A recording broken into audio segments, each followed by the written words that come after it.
গ্রাম বাংলায় শীত পড়তেই প্রত্যেক ঘরেই মা ঠাকুমারা এরকম বড়ি দিতেন, কিন্তু বর্তমান যুগে ব্যস্ততার মাঝে আর সময়ের অভাবে আজকে প্রায় বিলুপ্ত।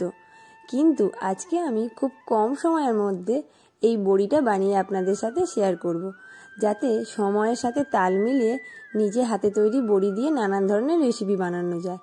তাহলে চলুন আজকের এই বড়ি রেসিপিটা আমাদের সাথে শেয়ার করে নিই। প্রথমে সারা রাত আমি এই মসুর ডালটা ভিজিয়ে রেখেছিলাম, আর এই মসুর ডালের বড়িটা আজকের আমি আপনাদের সাথে শেয়ার করছি। তবে এই ডালের ছাড়া অন্য ডাল দিয়েও আপনারা করতে পারেন।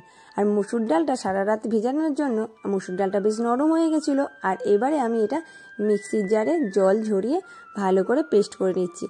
আগের দিনে মা ঠাকুমারা এটা শিলে বাটতেন, কিন্তু বর্তমান যুগে আমাদের শিল ছাড়াও অনেক রকমের অত্যাধুনিক মেশিন উঠে গেছে, যার জন্য কিন্তু আমাদের আর শিলের প্রয়োজন হয় না।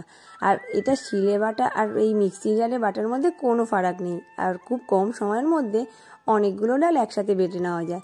আর এইগুলো আমি একসাথে অনেকগুলো ডাল বেটে নিয়েছি, সেটা আপনারা দেখতেই পেয়েছেন। এটা বাটতে খুব বেশি জোর নয়, 5 মিনিট মতো লেগেছিল। আর তার এই বাটাটা কিন্তু একেবারে স্মুথ বাটা, একেবারে কোনো দানা দানা ভাব কিন্তু থাকবে না। আর যদি একটু টাইট মনে হয় তখন কিন্তু হালকা একটু জল দিয়ে মিক্সির জারটা আর একবার পাক দিয়ে ঘুরিয়ে নিয়ে ভালো করে মোলায়েম করে বেটে নিতে হবে। আর আমি পুরো ডালটা কিন্তু বেটে নিয়েছি। আর এই ডালের সাথে কিন্তু আরও কিছু কিছু উপাদান দিতে হবে। যদি আপনারা মনে করেন এখানে জিরে বা অন্য কোনো চিলি ফ্লেক্স দিলে আপনাদের স্বাদটা যদি অন্যরকম মনে হয়, তাহলে আমরা সেটা দিতে পারেন। তবে কালো জিরে দিয়ে এটাই আমার মা ঠাকুমারা করতেন, তবে এটা টেস্ট কিন্তু অপূর্ব। আর সাথে লবণ তো অবশ্যই দিতে হবে, দিয়ে খুব ভালো করে ডালটাকে ফেটে নিতে হবে। ডালের বড়ি দেওয়ার মূল উপাদান কিন্তু এই ফেটানোটা। যদি ফেটানোটা ঠিকঠাক না হয় তাহলে কিন্তু বড়ি খুব শক্ত হয়ে যায়, আর ফেটালে একেবারে ফোমের মতন ফুলে যায়, আর একটু কালারটা চেঞ্জ হয়ে যায়, ঠিক সাদা সাদা হয়ে যায়। আর এবারে আমি বড়ির মতন করে, যেভাবে আপনারা দেন সেভাবেই বড়ির মতন করে ডিজাইন করে দিতে পারেন, বা নর্মাল বড়ির মতন করেও দিতে পারেন। আমি তো দিয়ে দিলাম, আপনারা থালাতেও দিতে পারেন। আমি এখানে একটা প্লাস্টিকের ওপর দিয়েছি, তবে আপনারা কাপড় বা থালার যে কোনো কিছু ইউজ করতে পারেন। আর এগুলো টানা রোদে শুকিয়ে নিতে হবে। আমি এটা টানা রোদে প্রায় 2 দিনে শুকিয়ে নিয়েছিলাম। আর দেখুন একেবারে প্লাস্টিক থেকে ছেড়ে আসছে।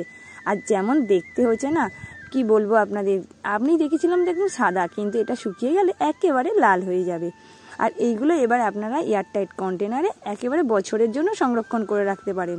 আর এবার যখনই আপনাদের নিরামিষ রান্না হবে তখন কিন্তু এই রান্নার মধ্যে আপনারা বড়ি ইউজ করতে পারেন। যেহেতু আপনাদের ঘরে তৈরি বড়ি, এটা কিন্তু আর টেস্টের মধ্যে অনেক ফারাক, কেনা বড়ির থেকে অনেক গুণে ভালো।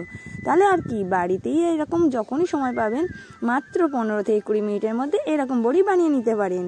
আজকে ভিডিওটা আপনাদের কেমন লাগলো আমাকে কমেন্ট করে জানাবেন। আর আপনারা যদি কোনো ইউটিউব থেকে দেখেন তাহলে একটা ছোট্ট সাবস্ক্রাইব করে দেবেন, আর যদি ফেসবুক থেকে তাহলে ফলো করে রাখবেন।